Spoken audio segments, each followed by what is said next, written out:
Welcome, Andrew. You're the first to arrive. We're just going to give a few minutes for people to assemble, and then we'll start the presentation.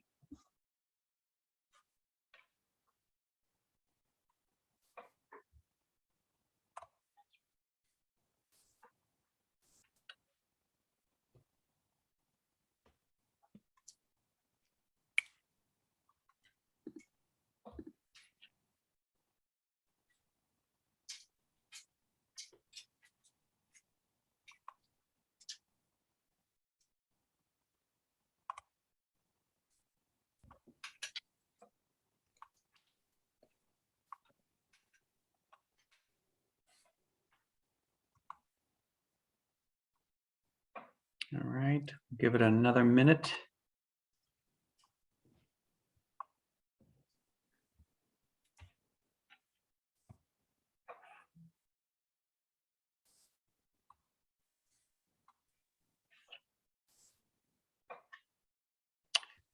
All right, well, it's 6:02 and we'll just get this meeting started. I'm Greg Catamatori, the interim community development director for the city of Gloucester.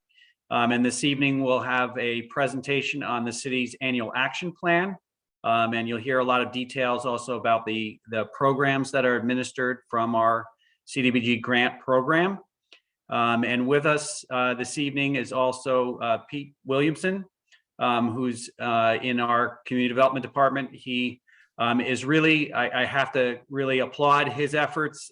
We are a little bit lean in staff right now, and he's really been keeping all these programs moving, along with the assistance of Barrett Planning Group, which is working with the city on a number of initiatives in this area, and in particular with the development of the annual action plan. So with us this evening is also Fiona Coughlin, and she'll be walking us through the draft annual action plan, a little bit more about program details, and also about how entities can apply for funding in these particular programs. So with that, I will turn it over to Fiona to walk us through the program. Great. Thanks, Greg. Thank you, everyone, for coming tonight. I am just going to start by giving, everyone, I think most people here, based on the attendees list, know who I am at this point, or have talked to me about application or received some sort of assistance from me or Pete. But this is my contact information, and I just want to reiterate that the recording of this session will be available in the presentation. I'm happy to share with anyone in case they need this. Don't feel like you have to memorize this up front, but I just wanted to provide it. So the annual action plan is currently drafted. We finalized some internal comments, and today is our presentation on the draft. Following the presentation today, we will be having a public comment period for 30 days per HUD regulations. We will be accepting comments via mail, email, any sort of written comments. So please feel free to send those in if you review the plan online and you think that, you want to add something, or, any needs that aren't addressed in the plan, please let us know.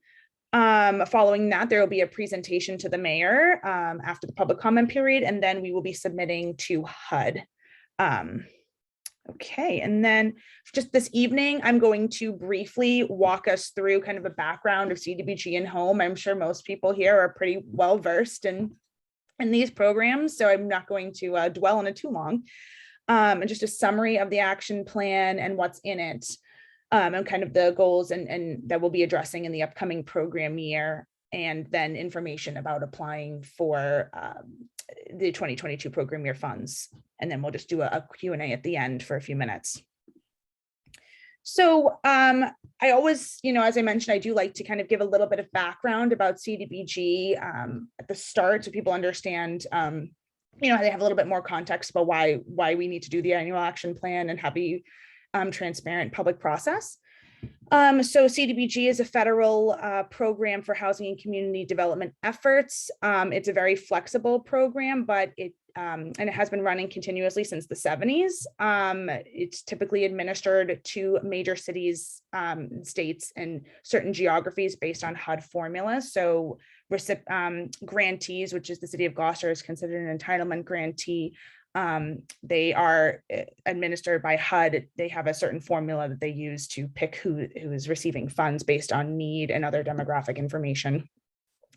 So basically what CDBG is for activities that benefit the residents of the particular community, those who are low, moderate income, and those who are considered special needs populations. A minimum of 70% of funds need to go toward low, moderate income, or LMI, which I will be saying for the rest of the event this evening. The 70% of funds need to go toward those populations. So CDBG, it pays for kind of four main buckets. It's housing, economic development, public services, and facilities and infrastructure. As I mentioned, 70% of the funds need to benefit low, moderate income individuals in the city or town. Each activity must adhere to national objective requirements. There's 3 national objectives that you can choose, although the LMI benefit is the standard because of the regulations having 70% minimum. That's typically the national objective that most applicants use. But there's also prevention, elimination of slum and blight, and urgent need. The urgent need is really rarely used, even though we did see a lot applicants using urgent need during COVID because it was an emergency crisis situation. The grant there's certain caps. So 15% of the yearly funding that is received by the city of Gloucester is allocated for public services, and 20% is for administration and planning, aka, paying me, paying Peter, submitting, doing the reporting, monitoring requirements, technical assistance, things like that. So this is just, this is wordy, but these are just some eligible activities that CDBG can do. Ranges from home ownership assistance to, fair housing, micro enterprise assistance, technical assistance, childcare, crime prevention. It really does have a broad range. And as long as you're sticking to your national objective requirements and the parameters of the grant, there are options that, to use this money and a lot of creative ways that can be done. So I just wanted to go a little bit. I always like to include this slide when I do this presentation, just so people get a full understanding of, CDBG, as I mentioned, it is a very flexible program. However, there are certain limitations to it, which a lot of folks, when they're applying, don't realize, especially if they're a newer applicant. The more seasoned applicants probably are well aware of some of these, but as I mentioned, the CDBG funds are really supposed to be targeted funding for low and moderate income individuals who are considered those making 80% or less than the area median family income, which is a formula that HUD uses. And I will show in a further slide what the income limits are for the program year as of today. As I mentioned, it has to meet a national objective. You have to meet a national objective in order to receive the funds. Income verification and other upfront documentation is required. Most of the funds are targeted. For example, a lot of public facilities and infrastructure projects are targeted in a certain area in town where there's a certain LMI threshold that area exceeds. So the annual action plan explains how the money is distributed between, citywide programs versus the target area. And I'll get into that a little bit further in the presentation as well. So we'll come back to that. As I mentioned, there's a service cap of 15% of the grant, and then an admin cap of 20%. There is another parameter. This doesn't come into play as often, and it's probably not something that folks here need to worry about, but I like to say, urgent needs, slum and blight, and historic preservation, those kind of other objectives, they're capped at a 30% of the award over a certain period. It can be 1 year, 3 years, or 5 years. It's typically one, but depending on what the needs are, COVID obviously shifted a lot of things for folks. So, but mainly, we typically are dealing with the low and moderate income national objective. So these are the thresholds for for folks who are considered LMI. It's based on, as I mentioned, the area median family income, which for Gloucester is about $120,800. And it's high because Gloucester is considered to be part of the Boston, Quincy, Cambridge metro area. So you're being grouped in with a lot of very well-off communities. And so it's really kind of raising the bar there for the median family income. But this chart here is broken down by household size and those who are considered extremely, very, or low income. The ideal situation is to try and obviously help as many extremely low income people as possible. But if you were, if you're actively working toward an eligible activity that benefits people who can verify that they are making at or below these incomes based on their household's size, then you're in business. So this is just to help kind of give folks an idea of what we're looking at when we're when we're verifying income. So I'm not going to talk too much about home because the city only receives about $100,000 a year in home funds, which is used toward a lot of great housing activities. But CDBG is kind of the main pot of money that we're going to be talking about today. But home is another federal grant program that began in 1990 from the National Housing Act. Gloucester is part of the North Shore Home Consortium, which is a group of communities in the North Shore where the funding is distributed between them. The lead of the consortium is the city of Peabody. Peabody receives about $2 million a year to divide between the consortium. Gloucester ends up getting about $100,000 on average. And home is explicitly for affordable rental and ownership opportunities for qualifying households. And home has a lot of its own parameters that are a little bit more stringent than CDBG. So sometimes it's used in tandem with the money, with CDBG money, but yeah, it's usually a very specific program. Eligible activities, as I said, it's housing and housing only. New construction, rehab, refinancing are all eligible activities, but then the City of Gloucester staff work closely with the City of Peabody to forward initiatives. And I'll talk a little bit about some of the programmatic limitations of home in the next slide. But with proper partnerships, home can make a difference in the community. So the limitations. Don't feel like you have to memorize any of this. Home is not really the main focus of today, but I do, Gloucester does receive some home funds, so I always like to touch on it.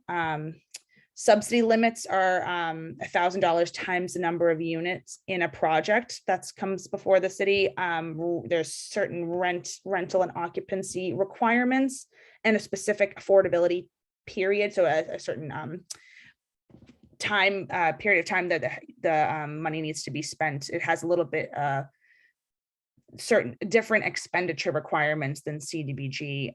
There's a two-year funding commitment deadline and a 5-year expenditure deadline. Just like in CDBG, upfront verification and income documentation is required. Primarily in the target area, home projects occur.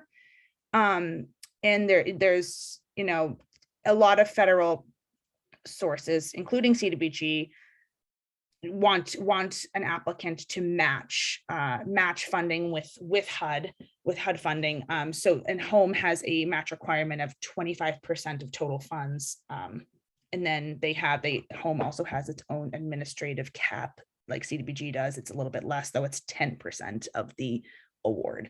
So yeah, that's just a little bit of background about both of the programs. The annual action plan really does kind of focus more on CDBG, as I said, because of the money that is available and the flexibility of the program. So this is just kind of a snapshot of funds that have been distributed to Gloucester since 2015. It's steadily rose over time. And in addition to 707, 700,000 approximately that the city receives in straight CDBG funds. The city also received CARES Act funds in 2020 for COVID relief in 2 rounds. That money has been spent on a lot of really important programs, including a small business emergency grant program that was very successful.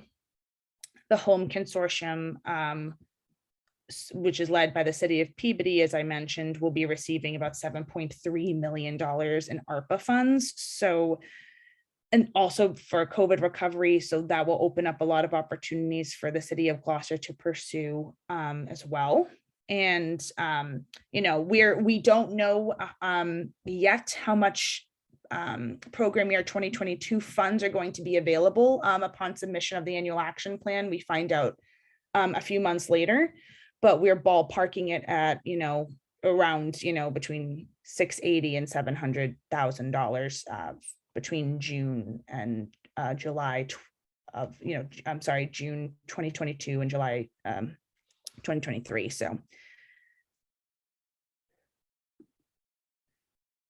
So again, just kind of summarizing what I just said, we're banking on about 700,000 approximately in CDBG funds, hopefully. There is program income, which is money that is generated from the administration of the grant. There's about $100,000 of program income available as well. And a prior year balance of about 1.3 million. And then of course there's home, which is about 100,000 a year. And then the ARPA funds, we know how much the Home Consortium is getting. We're not sure about how much Gloucester specifically will be getting, but in short, money is available and more federal relief is coming. So this is just a summary slide of how CDBG has benefited Gloucester. I mean, a lot of these are longstanding partners of the city that have done a lot of great work with low and moderate income populations. Cape Ann Art Haven, Hawk, Common Crow, the COVID-19 business grant, which I spoke about, that was with CARES funds, Action Inc., the YMCA, Wellspring, all of these there's a lot of really great partners that the city works with that have made a really big difference and rely on CDBG funds to function. So yes, CDBG is making a notable difference. So in short, I'm going to breeze through this. I know it's pretty wordy, but Gloucester is an entitlement community, which means that with their CDBG funds, they're developing their own programs and funding priorities, which are stated in this annual action plan. And the annual action plan, it follows, it's underneath an umbrella of an overarching 5-year consolidated plan. And it's basically like a progress report toward meeting the goals of the consolidated plan. And in addition to being an outline of the needs that are going to be addressed in the upcoming year. Staff, myself, Peter, the Community Development and Grants Division departments, they're responsible for the operational function, reporting, and monitoring of the HUD money. And this includes working with folks who are interested in applying for CDBG funds.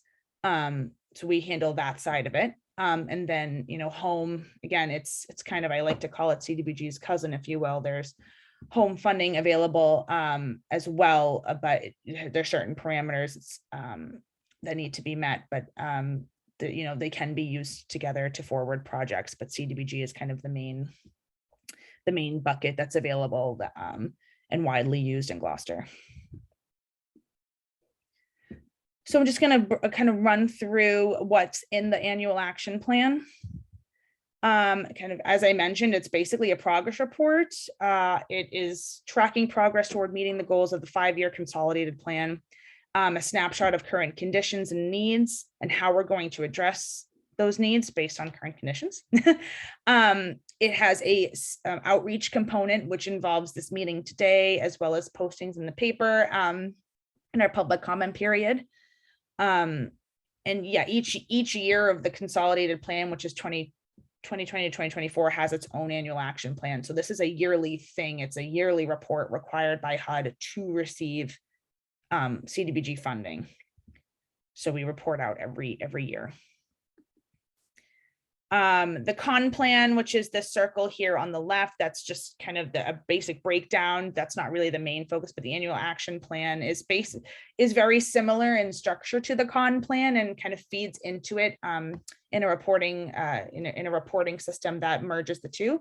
So, besides a basic summary and the citizen participation process, we talk about the resources that are to be expected, which is basically the funding that we reviewed in the prior slide. Our goals and objectives for the year, and then any other kind of specific program requirements that come into play over the year. So again, we're after our comment period, we'll be turning around comments of the draft of the plan, incorporating things that folks have said and making sure that they make it into the plan. And also comments will be added as an appendix into the final submission to HUD, which is due on May 15th. So I wanted to circle back to the distribution of the funds very briefly to just give folks give folks a little bit more information about that. So Gloucester has a community development target neighborhood. It's had it for several years. It's basically in and around downtown, where their census tracts are comprised of folks who are 50. The majority of the population is over 51% low and moderate income. So most of the CDBG funds are targeted in this area because that is obviously where the greatest need is in the city. The maps here show the map on the left here is the LMI breakdown by census tract, and then I also just had a comparison map of minorities per census tract, just to kind of get an idea of where Gloucester stands and the necessity to make sure that we are diversifying the usage of this money to help as many people as we can. So 25% of CDBG is directly targeted in the target neighborhood.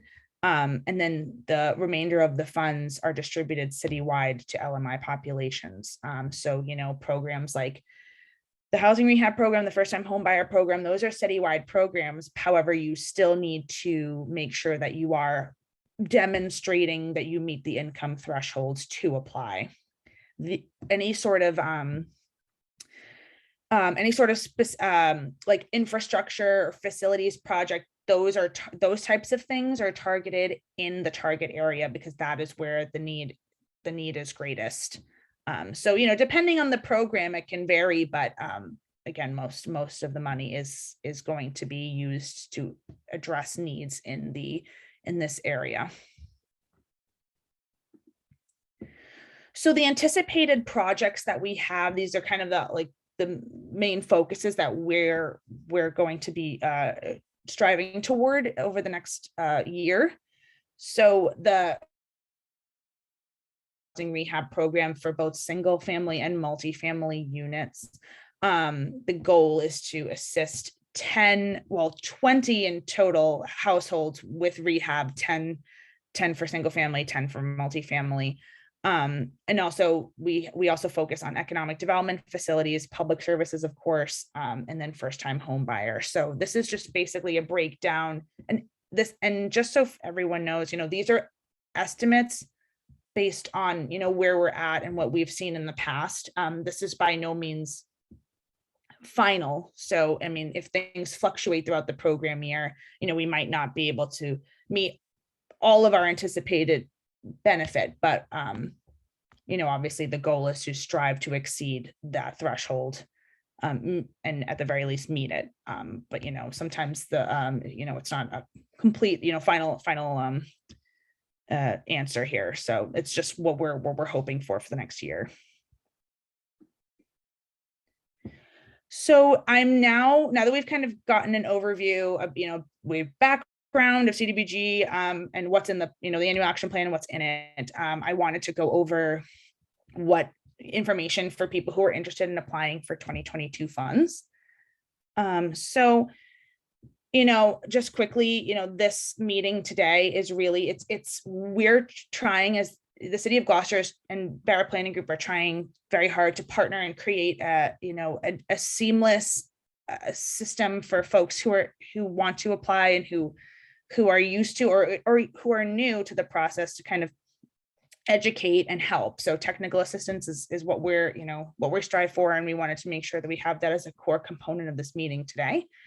In addition to the standard citizen participation process that we do as part of the annual action plan, we also want to make sure that, we're taking advantage of this time to help people who have questions going forward and before and during the application. I don't know if some folks are already in the middle of applying, but we are here to help with that as well. And just kind of get a comprehensive feedback.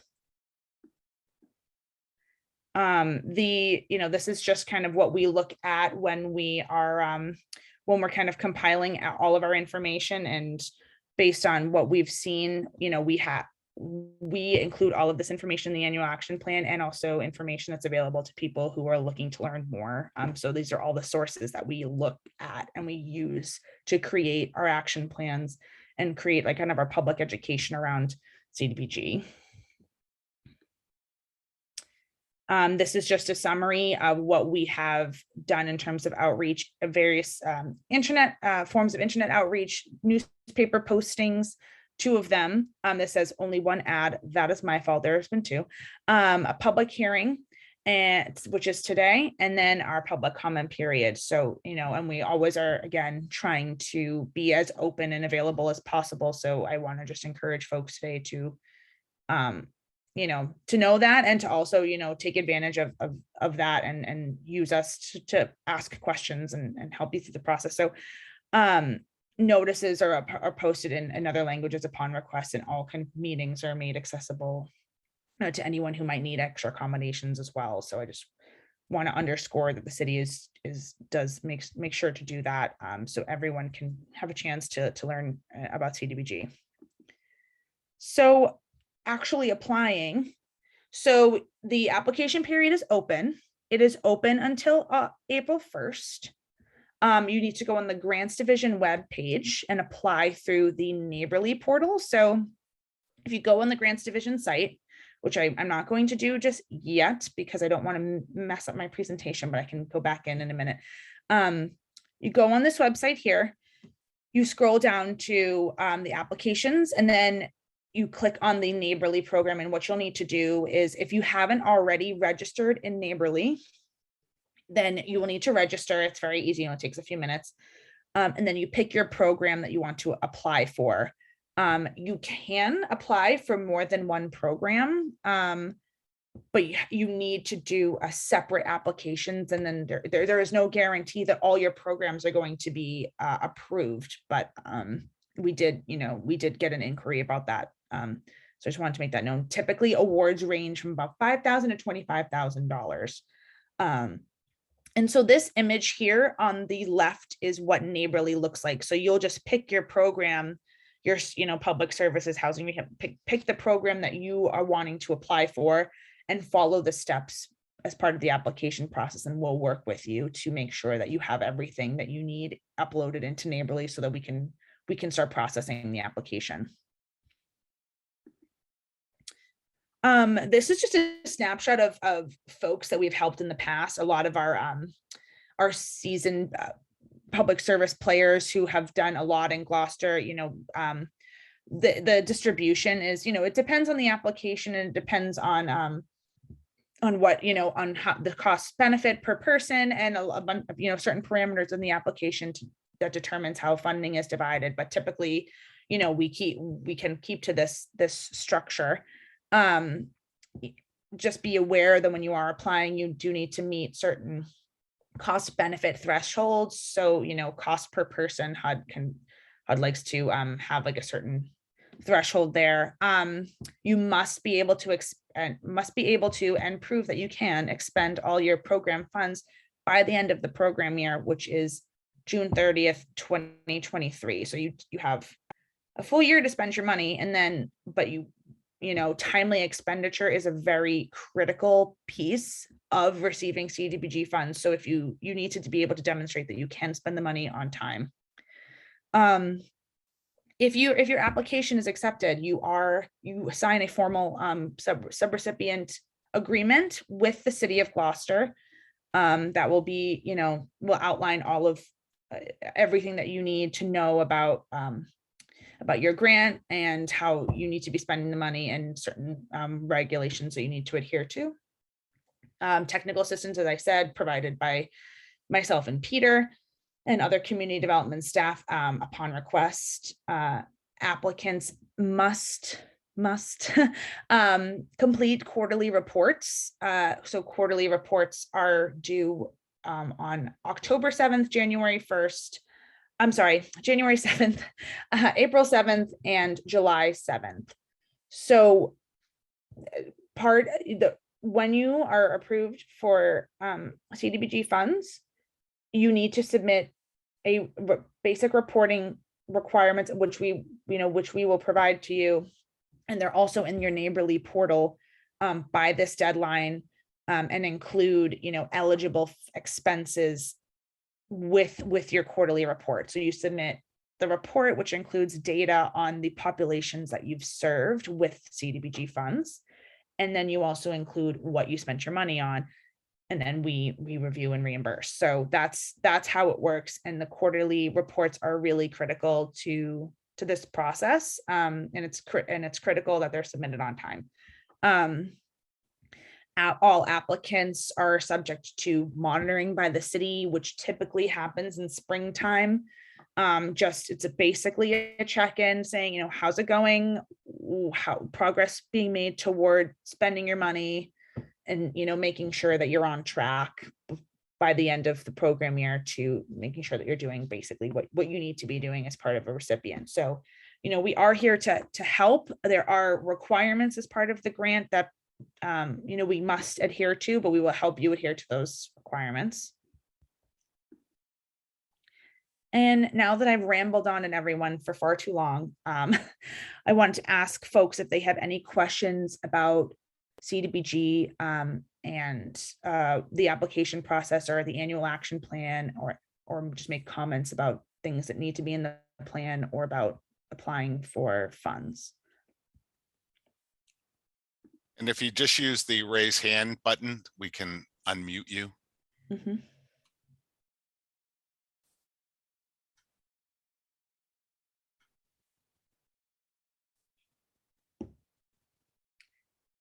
I don't see any hands. Do you, Peter? Nope. Okay. We've talked to everyone multiple Oh. times. Wait a sec. We do have someone. Oh, Allison. Yeah. Hi, Allison. Can you hear us? Hi, yes, can you hear me? Yep. Yeah. Hi, thank you so much for this presentation. This was really helpful to get an overview and to have an understanding of how the city used previous CDBG funds and this year's cycle. And I think one question that we have is, so we, as you know, received funding last year for the Trades Gateway program that we were piloting as a brand new program, and it was incredibly helpful to have the CDBG funds to help get that program off the ground. And one of the things we're wondering is, in terms of the flexibility of the funds, part of that program provides a connection to kind of on-site training at a job, like a vocational training program where we're helping someone get on the career path to be a plumber, for example, but we don't have on site the ability to train them with the hands-on kind of plumbing training. So we might send them to plumbing academy. And so there's a tuition component there. And we weren't sure if CDBG funds could cover that cost of paying another provider for a portion of someone's tuition or not. And I wasn't sure with the kind of slide about the flexibility of the funds. It didn't quite answer that question for me. So I just wanted to ask about that. Mm-hmm. So, and the facility is outside of Gloucester? The facility Or is the outside of, program, so our facility is in Gloucester, and so we would be serving Gloucester residents, providing them with case management, job search, supportive services, and everything out of our office in Gloucester, but then would be potentially sending them to an off-site program and using leveraged funds for the transportation component of that so they can get to that that provider, but that would part of the program would be off-site. Yeah, Okay. so I did look into this for Nikki Marin. We can provide transportation. We just have to address it in the grantee agreement. So you'll as long as you make a note of it in your application. So I'm learning what happened last year was we are helping you with this program, and it addressed salaries for your staff, but it didn't really address any other things. But if we can make the agreement so it addresses transportation or things like that would be covered. Yeah, I mean, if the program is for low and moderate income folks from Gloucester, you know, they're participating and it's being run out of Action, which is a Gloucester-based service agency. I don't see an issue with that, even if it's Right. even So I think what Allison, what you're saying, if we have to drive them to Peterson School or something like that to provide the transportation costs. Yes. Yeah. Yeah, like I said, I looked into that should be a covered expense, provided we address it, you know, when we do the appendix A of the agreement. So, Mhm. Okay, great. Thank you. That's very helpful. No problem. Does anyone else have any other questions?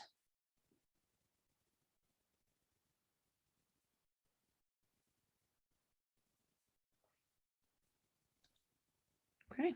I think we're all set. All yours, Fiona. Sure. Yeah. I mean, I'm at the end, so we finished in record time. You know, this is just me reiterating what I just said. You know, if we've missed anything, you know, in the annual action plan, if we need to address any needs in particular in the community, please let us know, or you can do that now, or you can submit a comment. As I said, you can email either Peter or myself, or the grants division general email. That's fine.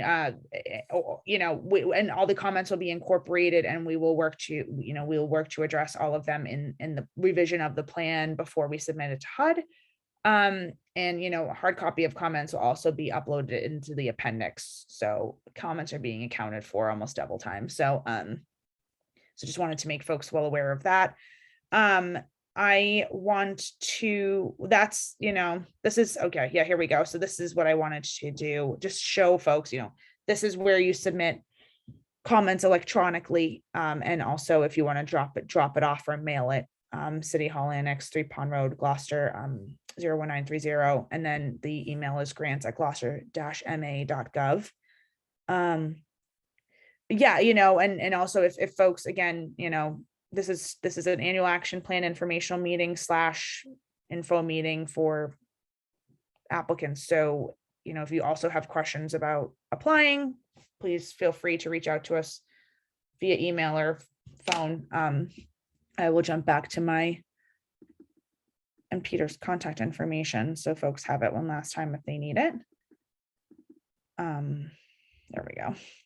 Yeah, Peter, we'll be able to share this presentation with folks. Yes. Yep. Yeah. Okay, great. And then when So- after the annual action plan is complete, and it'll be posted on the city website as well Great. Wonderful. as a draft, at least. Yep. And the draft, the draft will be posted online of the plan. So folks can reference that as well. All right, if there's no other questions or inquiries or statements about the annual action plan, that is all I have for you all today. We were able to finish a little bit early, which is always kind of nice. If anyone needs any resources, again, feel free to reach out to either Peter or myself. But yeah, thank you all for coming, and we were looking forward to working with you for the next program year and doing a lot of good work with CDBG. Thank you for coming. Thank you.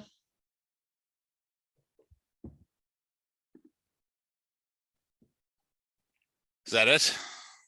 That's it. I think we're still recording. Okay. Yeah, it says recording, so. Okay, so we just leave and that should be all set. All right, great. Thanks, Peter. Cool. Are you all set? You need anything else? Nope. I I'll saw talk to you. all your I'll shoot. emails. Yeah. Yeah, Okay. Wonderful. Yeah. I was gonna say, thanks. that was just some follow up with people. People will say they'll be getting their information in. So life is good. So. Yep. All righty. Thank See ya. you. All right, Bye. bye.